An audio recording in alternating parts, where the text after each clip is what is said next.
Just took a bit of a leap of faith with these protein bars that I picked up from Amazon. You get 5 each of 4 flavours. So this is a box of 20.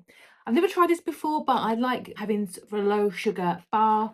So I went for these. So you get the chocolate caramel, which looks nice. The double choc cookie, which looks like a really thick, dense chocolate actually.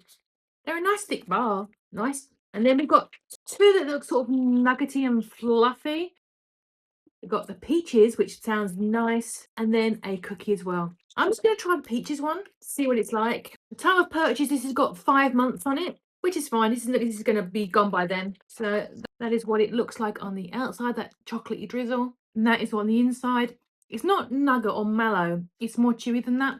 It's quite satisfying. The flavour's really nice. Sometimes with these sort of things, you can get like a really nasty and artificial flavour. But that's really good. I like that. So I'm just going to throw that into my snacky box, my low sugar snacky box. There is the nutritional panel if you want to take a quick look. Yeah, overall, I think it's a really good value, tasty product. So I'm happy I bought it.